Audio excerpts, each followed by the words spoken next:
What's going on, everybody? It's your boy C-Zar with C-Zar Gets Crypto, and we are talking about KASPA today. And I've got good news for all you KASPA killers out there. It looks like that might have been your low, your momentary low before going higher.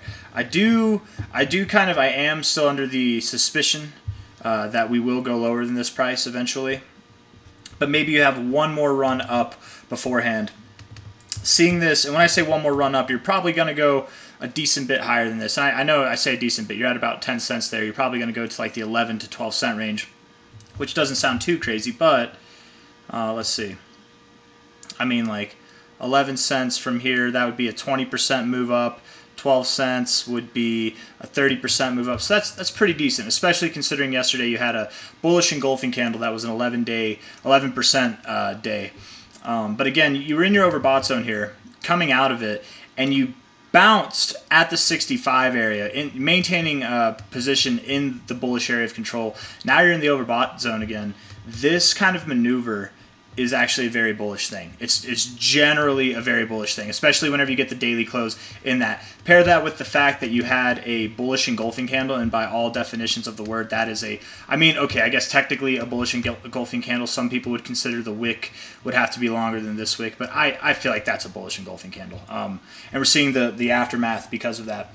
But pair that with this. Generally, when you see this kind of thing, you would see some kind of like lower high overall, or a double top even, and it could go higher. You could end an up move on a higher high. That can happen too. You don't need bearish divergence to mark a move, but it's very common to get that bearish divergence. You know, something like that could be in the cards over the coming weeks or days. Really, I would expect days, because this is on the daily.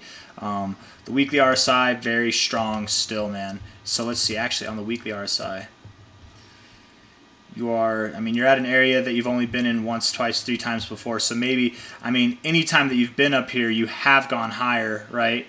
Actually, even if we look here, look at this, right? So you might not get this same look if this week closes green, but where this week opened, you have found turbulence previous times. You've actually, right, like you turned around right here. That's what that's showing. Here, let me zoom this out a little bit for you. Found a little turbulence on this week here, yeah, and then you had your like small red week there. Yes, it doesn't look that big, but on a drop perspective from wick to the bottom, that was a 40% drop almost, right? And then here you saw the same thing where you like found resistance right here on this line. I'm gonna try to blow it up, yeah, there, and you came down just 1 week right here.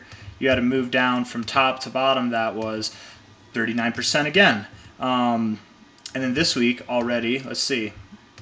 From top to bottom, you've dropped 21%. That's not a whole lot in comparison. There is 4 days, 21 hours left, so I could be wrong. We have seen a couple things that like pump and then turn around recently in this week, but this is a different beast, right? Those of you that have been preaching KASPA for however long now, you know this thing's a different beast, and I feel like this reaction right here on the RSI is just really strong, on the daily RSI specifically. So I would think you go higher. Let me show some fibs and stuff. I'm just talking so much, man. Let me actually like get into why I think we're done going lower. So I was using this fib here from this relative high to relative low, because this to me seemed like a more dramatic range. We did find resistance on the 1618 level, and we didn't go down. This is what has me thinking that we're going to see immediate continuation up to that 11, maybe even up to 13 cents. Honestly, the 1886 could be an area, but we'll go over that in another one. But I would have expected with this kind of look that you would at least come down to your 1272. You didn't even do that, which tells me that this move isn't done. I still very much do think you have a date with destiny down here. I really do. But maybe not before seeing deep extensions. Maybe not before seeing that. So, anyways, looking at the other fib right here from top, this more like relative one. This one's more significant for sure, and that's why I'm holding to that 1272 at 6 cents there.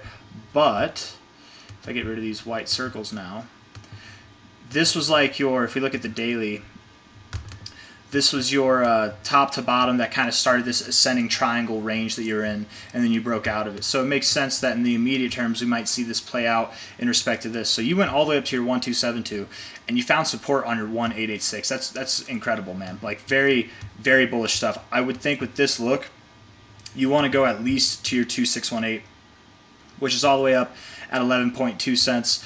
But to make things a little bit more interesting, from top to bottom here, that's your 2618. Your 1618 is right there at 11.5 cents from this more relative drop that you have here. So seeing prices above 11 cents, I think, is more or less in the bag.